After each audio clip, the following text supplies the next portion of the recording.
Good morning student.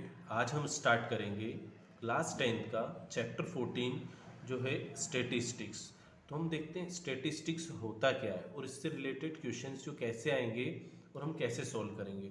तो student आप class 9th में भी जो इससे रिलेटेड कुछ बेसिक फार्मूलाज हैं या बेसिक क्वेश्चंस है वो पहले स्टडी कर चुके हैं। तो अब हम देखते हैं क्लास 10th का जो है हमें किस टाइप के क्वेश्चंस की स्टडी करना है। तो हम देखते हैं जो डेटा होता है हमारा उसका अगर हम कलेक्शन करें और कुछ रिजल्ट निकालें तो वो हमारा होता है स्टेटिस्टिक्स। ठीक है, अब जैसे हमने डेटा है क्लास का, आपकी क्लास में टेस्ट हुए हैं, टेस्ट के अंदर मैथ्स है, साइंस है, इसके टेस्ट हुए हैं और उसमें स्टूडेंट्स के कितने कितने मार्क्स किस सब्जेक्ट में आए हैं। तो इन सब डेटा का क्या करना, कलेक्शन करना और एक एनालाइज करना। तो वो चीज़ क्या कहलाएगा, आपका स्टेटिस्टिक्स में आ जाएगा। तो अब हम देखते हैं सबसे पहले जो हमने क्लास 9th में पढ़ा था वो था हमारा जो डेटा, वो अनग्रुप्ड डेटा था। कौन सा डेटा था, अनग्रुप्ड। जैसे एक क्लास में 10 स्टूडेंट है, एक के 10 मार्क्स आए हैं, दूसरे के 12 आए हैं, 15 आए हैं, 17 आए हैं, ऐसे सबके मार्क्स आ जाते थे और फिर हमको उसका मीन फाइंड आउट करना था। तो हम मीन कैसे फाइंड आउट करते थे, sum of all observation, that means जितने भी नंबर आए हैं उन सबका sum divided by total number of observation, इससे ही हम सॉल्व करते थे।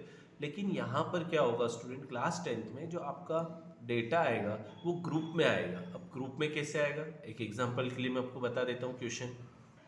तो जैसे स्टूडेंट हम देखते हैं कि ये जो हमारा डेटा है अब ये ग्रुप में है। अब ग्रुप में कैसे, हम कैसे समझेंगे ग्रुप में, तो देखो इसमें क्वेश्चन में बोला हुआ है जैसे 0 से 2, 0 से 2 मतलब 1 भी हो सकता है, 2 भी हो सकता है, इस टाइप से। ठीक है, तो वो 1 हाउस है ऐसे। अब 2 से 4 एक ग्रुप बना हुआ है, ऐसे ही यहाँ पर भी देखो एक ग्रुप बना हुआ है कि 100 से 120, ठीक है, 120 से 140, 140 से 160, 160 से 180। ऐसे ही हम क्या कर सकते हैं, हमारी जो क्लास का डेटा है उसका भी हम ग्रुप बना सकते हैं कि 0 से 10 के बीच में जिनके मार्क्स आए हैं ऐसे स्टूडेंट कितने, 10 से 20 के बीच में मार्क्स आए ऐसे स्टूडेंट कितने, 20 से 30 के बीच में मार्क्स आए। तो एक तो हो गया आपका क्लास, है ना, कि आपने कौन सी क्लास ली है, कि 10 से 20, 30, ये सब आपको क्वेश्चन में गिवन होता है। ठीक है, अब दूसरा आता है फ्रिक्वेंसी। फ्रिक्वेंसी दैट मीन्स कितने हैं ऐसे मेंबर, जैसे 0 से 2 के बीच में 1 है, 2 से 4 के बीच में 2 है, 4 to 6 के बीच में 1 है, ऐसे ही 100 से 120 के बीच में 12 है, 120 से 140 के बीच में 14 है, 140 से 160 के बीच में 8 है। ऐसे डिफरेंट डिफरेंट टाइप का आपको क्या दिया हुआ होगा, डेटा दिया हुआ होगा। अब जरूरी नहीं है कि डेटा आपकी क्लास से रिलेटेड हो सकता है कि प्लांट में जो नंबर ऑफ वर्कर्स है जिनको 100 से 120 के बीच में भेजे से, या इस टाइप से अलग अलग अलग अलग जो हमको डेटा दिया हुआ होता है वो हर डिफरेंट टाइप का दिया हुआ होगा। तो हम सबसे पहले एक इसका बेसिक क्वेश्चन पढ़ते हैं और उसको कैसे सॉल्व कर सकते हैं वो देखते हैं। अगर वो क्वेश्चन आपने अच्छे से सीखा है स्टूडेंट तो आप इस एक्सरसाइज के सारे क्वेश्चन कर सकते हैं। अब सबसे पहले मैं आपको इंट्रोडक्शन बता देता हूँ उस एक्सरसाइज का। तो स्टूडेंट इसमें भी हम जो स्टैटिक्स है दो टाइप का होता है, एक तो ग्रुप डेटा के लिए होगा और एक अनग्रुप डेटा के लिए होगा। अगर क्वेश्चन आपका ग्रुप्ड डेटा के लिए आया है, किसके लिए आया है, ग्रुप डेटा के लिए, तो जो आपका ग्रुप डेटा होता है उसको सॉल्व करना, दैट मीन्स उसका मीन फाइंड आउट करना। ये जितनी भी तीनों मेथड है आपकी ये मीन के लिए होती है। क्लियर स्टूडेंट, तो अगर मीन आए क्वेश्चन में, find the mean of the data, अगर डेटा का मीन फाइंड आउट करना है दैट मीन्स आपको क्या, 3 मेथड होती है। First direct method, assume mean method and step deviation method. अगर फर्स्ट मेथड आपको आती है तो सेकंड आपको इजी लगेगी, सेकंड आती है तो थर्ड आपको इजी लगेगी। तो ये 3 मेथड से अब क्वेश्चन में अगर आइडेंटिफाई किया हुआ आता है कि आपको इस मेथड से सॉल्व करना है तो आपको उसी मेथड से सॉल्व करना पड़ेगा, अदरवाइज आपकी जो मर्जी हो तीनों मेथड में से कोई सी भी मेथड आप अप्लाई करें आपका आंसर आ जाएगा और तीनों से करेक्ट आंसर आता है। तो सबसे पहले मैं आपको बता देता हूँ डायरेक्ट मेथड क्या होती है। तो डायरेक्ट मेथड में मैं आपको एक एक्स्ट्रा क्वेश्चन, जिसको बोल सकते हैं मेरी तरफ से एक एग्जाम्पल, एक क्वेश्चन लेके चलूँगा, उससे आपको डायरेक्ट मेथड का फॉर्मूला क्या होता है, फॉर्मूले से वैल्यू कैसे आती है, वो सब मैं उसमें सिखाऊंगा। फिर उसके बाद आप एक्सरसाइज के क्वेश्चन जब खुद से करेंगे तो आपको सब क्वेश्चन समझ में आ जाएंगे। तो पहले मैं एक मेथड का एक क्वेश्चन बता देता हूँ आपको। तो स्टूडेंट हम सबसे पहले आपकी बुक का ही एक क्वेश्चन सॉल्व कर लेते हैं जिससे आपको इजी रहेगा कि कैसे क्वेश्चन आता है, कैसे इसको सॉल्व किया जाता है मैं आपको एक्सप्लेन कर देता हूँ पूरा। देखिए, a survey was conducted by group of student. एक सर्वे कंडक्ट किया गया, किसका? Group of student. इसमें हमेशा आपको ग्रुप से रिलेटेड ही बात होगी, ठीक है। As part of their environment awareness, कि उनमें जो इन्वायरमेंट अवेयरनेस है कितना है program, in which they collected the following data regarding the number of plant in 20 houses in a locality। अब उनने एक डेटा कलेक्ट किया है कि 20 हाउस लिए हैं उन्होंने, और उन 20 हाउसेस में जो प्लांट है कितने हैं, नंबर ऑफ प्लांट वो लिया है उनने। Find the mean number of plant पर हाउसेस, मतलब आपको ये बताना है कि कितने हाउस का मीन, मतलब क्वेश्चन में क्लियर है क्या बताना है आपको, मीन बताना है। तो हमको क्वेश्चन में गिवन है 0 से 2, दैट मीन्स 0 से 2 नंबर ऑफ प्लांट जो है, ऐसे हाउसेस कितने 1, जिसमें 2 से 4 के बीच में प्लांट लगे हुए हैं, ऐसे हाउसेस कितने 2, जिसमें 4 to 6 के बीच में प्लांट है ऐसे 1। ऐसे आपको टेबल गिवन है। अब इस टेबल से आपको क्या फाइंड आउट करना है, मीन फाइंड आउट करना है। तो अब हम मीन कैसे फाइंड आउट करते हैं तो हम देख लेते हैं।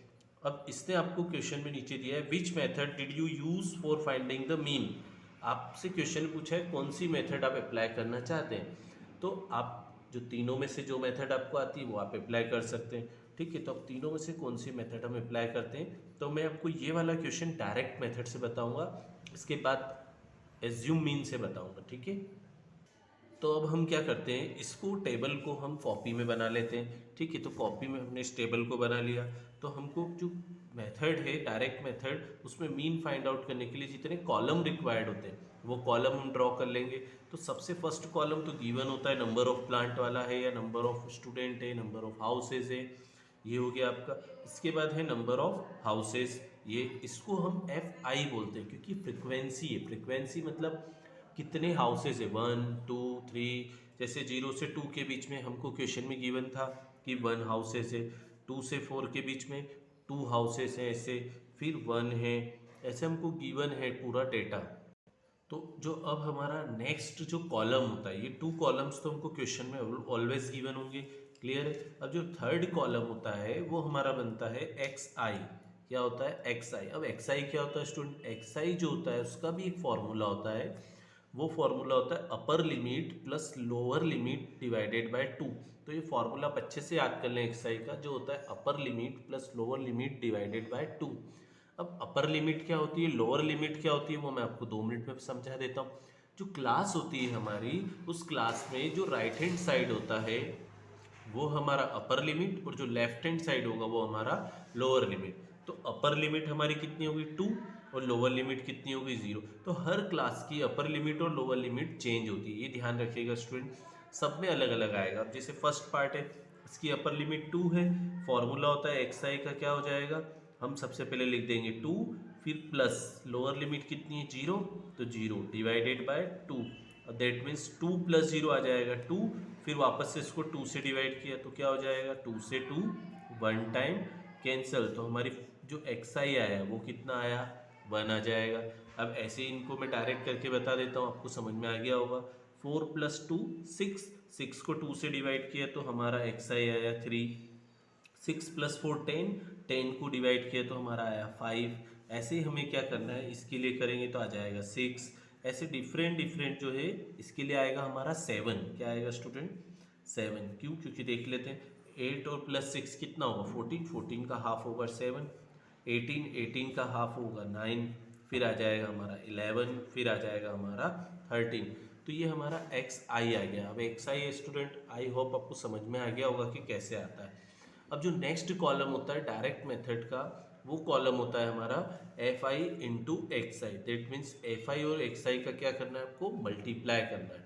अब मल्टीप्लाई करना है दैट मीन्स ये आपका XI है और ये आपका FI है, नंबर ऑफ फ्रिक्वेंसी जो है आपकी, इन दोनों का मल्टीप्लाई, 1 1 जा 1, तो क्या आ जाएगा 1, 2 3 जा 6 हो जाएगा, क्लियर, 5 1 जा 5 हो जाएगा, 7 5 जा कितना हो जाएगा 35 हो जाएगा, 9 6 जा कितना हो जाएगा स्टूडेंट आपका 54 हो जाएगा, ठीक है। 11 × 2 कितना हो जाएगा 22, 13 3 जा हो जाएगा आपका 39। तो ये हमारा आ गया है FI XI।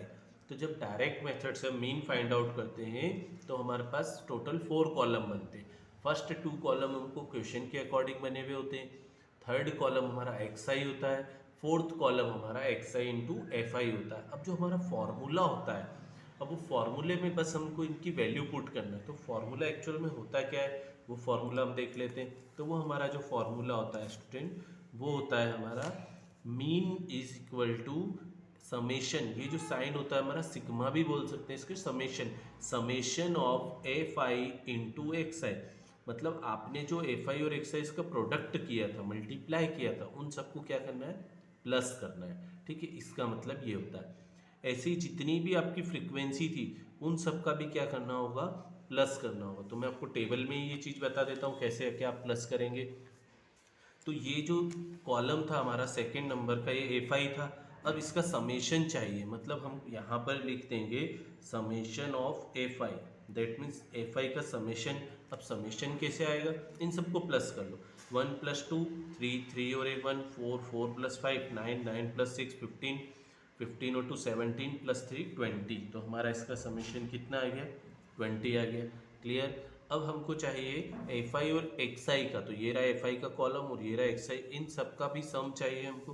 तो हम क्या लिख देंगे यहाँ पे, summation of F I X I. तो देखते हैं हम क्या होगा।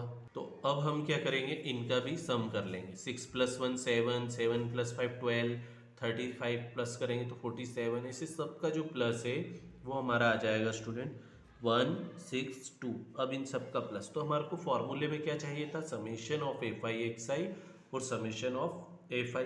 तो एफ आई एक्स आई 162 आया और एफ आई हमारा 20 आया है। तो हम क्या करेंगे, ये जो हमारा फॉर्मूला है इसमें वैल्यू पुट कर देते हैं। Summation of F I X I कितना आया था स्टूडेंट, 162। क्लियर। और समेशन ऑफ एफ आई कितना आया आपका 2। अगर ये इससे कैंसिल हो रहा होगा तो हम उसको कैंसिल कर सकते हैं, या आपको डिवाइड करना है तो आप डिवाइड कर सकते हैं। तो जब इससे हम इसको कैंसिल करेंगे तो हो जाएगा 10 और ये हो जाएगा 81। अब जैसे 81 को 10 से डिवाइड करेंगे तो हमारा आ जाएगा 8.1। तो हमारा जो मीन है इस क्वेश्चन के लिए वो आया है हमारा 8.1, और हमको यही फाइंड आउट करना था। मीन को हम एक्स बार से भी डिनोट करते हैं, किससे डिनोट करते हैं, एक्स बार से। ये मीन हमारा आया है डायरेक्ट मेथड से।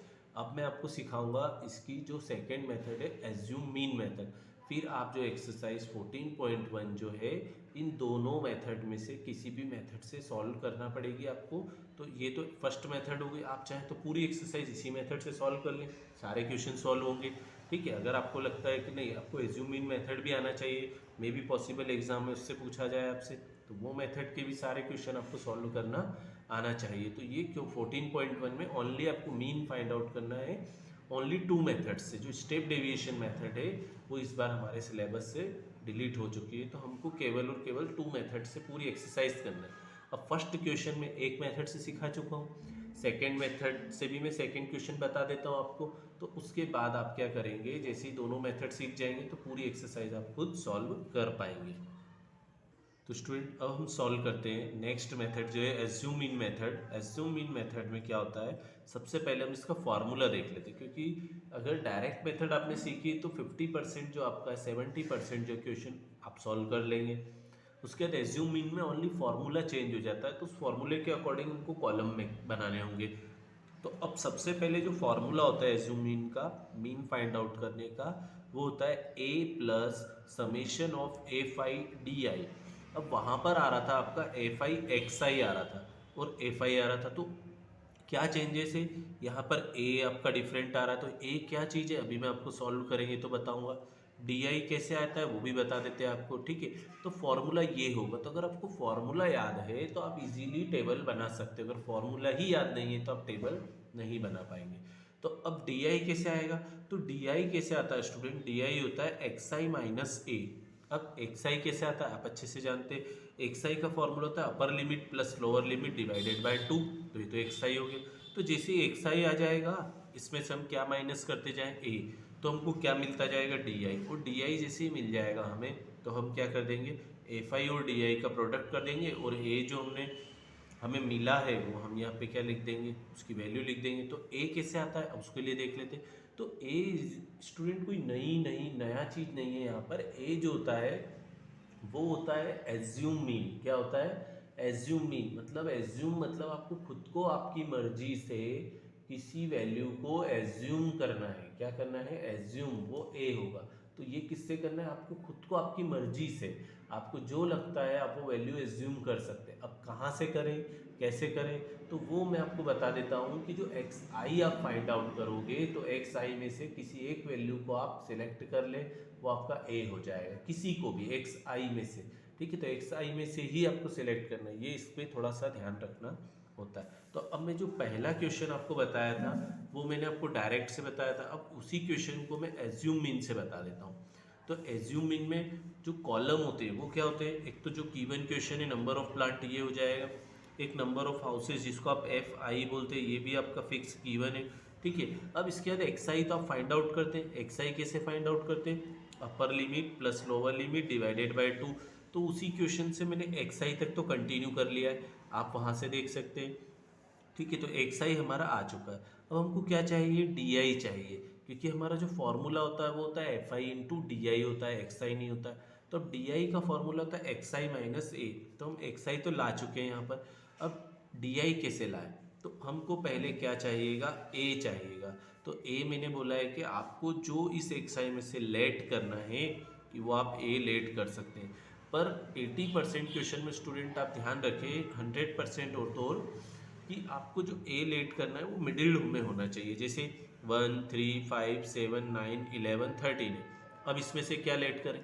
तो ऐसा नंबर लेट कर लो जो थोड़ा सेंटर में आ रहा हो। देखो 7 सेंटर में, इसके ऊपर भी कुछ नंबर है, इसके नीचे भी कुछ नंबर है। आप 1 लेट करोगे तो क्या होगा? सब इसके नीचे वाले नंबर है, कोई फर्क पड़ेगा नहीं उससे। लेकिन सेंटर से लेट करने से क्या होता है? कैलकुलेशन ईजी होती है। तो मैंने क्या लेट कर लिया? 7। तो ए जो है मैं यहाँ लेट कर लूँगा। लेट ए जो मैंने किया है वो कितना ले लिया मैंने? 7 ले लिया। तो अब डी आई कैसे आता है? डी आई के लिए आपको समझ में आ गया होगा।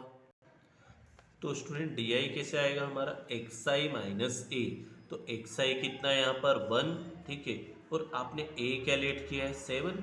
तो 7 में से 1 जाएगा तो आपका आ जाएगा माइनस का 6 आ जाएगा। क्लियर?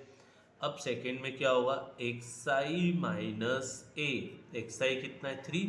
3 में से 7 जाएगा तो आपका आ जाएगा माइनस का 4 आ जाएगा स्टूडेंट। अब थर्ड है एक्स आई माइनस ए आपका 7 है तो आ जाएगा माइनस का 2। अब fourth is X I minus A मतलब 7। 7 में से 7 गया तो क्या आ जाएगा? 0। अब 9 माइनस 7 कितना हो जाएगा? 2। इसके बाद हो जाएगा 11 माइनस 7 तो आ जाएगा 4। फिर हो जाएगा आपका 13 माइनस 7 तो आ जाएगा आपका 6। तो ये हो चुका है आपका डी आई। क्या आ चुका है स्टूडेंट? D I. अब मैंने आपको बोला था डी आई फाइंड आउट जैसे ही हो जाता है तो आपको क्या चाहिए होता है? फॉर्मूले के अंदर F I into D I, दोनों का प्रोडक्ट। तो एफ आई ये रहा आपका 1 और डी आई ये रहा 6, तो दोनों का प्रोडक्ट करके यहाँ लिख देंगे 2 into 4, 1 into 2, 5 into 0, 6 into 2, 2 into 4, 3 into 6। ऐसे हम क्या करेंगे?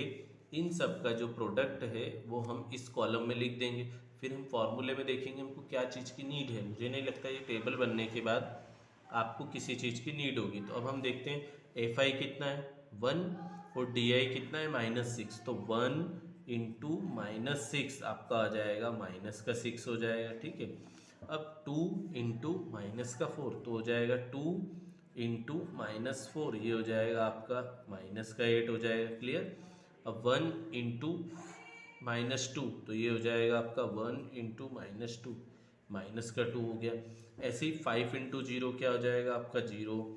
फिर 6 2 जा कितना हो जाएगा? 12। 2 4 जा कितना हो जाएगा? 8। 3 6 जा कितना हो जाएगा? 18। तो आपने क्या किया है स्टूडेंट? आपने जो आपको फॉर्मूले में नीड होती है उसके तो सबसे पहले कॉलम बना लिए। जैसे हमको चाहिए होता है x I, D I, F I D आई हो गया है आपका, और आपने लेट भी कर लिया है कि ए जो है आपका 7 है। क्लियर? इतना आपको समझ में आया होगा। अब जो हमारा फॉर्मूला होता है वो होता है mean equals to A plus. तो देखो ए आपके पास है तो हम ये लिख देते हैं X bar mean equals to A कितना लेट किया आपने? 7 प्लस। अब आपको चाहिए summation of F I D I, मतलब एफ आई और डी आई का जो आपने प्रोडक्ट किया है उसका आपको क्या चाहिए? सम चाहिए। तो वो हम सम कर लेते हैं कि सम कितना आएगा। तो हम इन सबको प्लस कर लें। तो आप चाहे तो इसको 2 पार्ट में प्लस कर ले, माइनस माइनस वाले सब एक साथ प्लस कर ले और प्लस वाले भी सब एक साथ प्लस कर ले। तो देखो कैसे, अब मैं प्लस वाले करता हूँ। 18 प्लस 8 कितना हो जाएगा आपका, तो 18 प्लस 8 हो जाएगा हमारा 26, 26 प्लस 12 हो जाएगा हमारा 38। तो 38 आ गया और ये तो जीरो है, तो ये तो हमारा इसका सम कितना है, 38 आ गया। ठीक है, अब ये भी क्या होगा, माइनस माइनस सब प्लस हो जाएंगे। तो 6 प्लस 8 14, 14 प्लस 2 16। तो 38 में से हम क्या माइनस कर देंगे, 16 माइनस कर देंगे, क्योंकि इन सब में माइनस का साइन है तो माइनस आएगा। तो जो हमारा F I into D I है उन सब का सम आया है स्टूडेंट 22। ठीक है, जैसे ही हमारा इन सब का सम 22 आएगा तो अब हम एफ आई का भी सम चाहिए। तो एफ आई का सम हमने प्रीवियस क्वेश्चन में किया था, कितना आया था 20।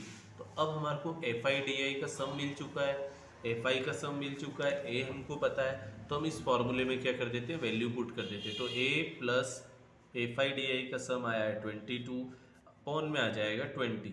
अब इसको हम कैंसिल कर देते हैं, ये 10 और ये हो जाएगा 11।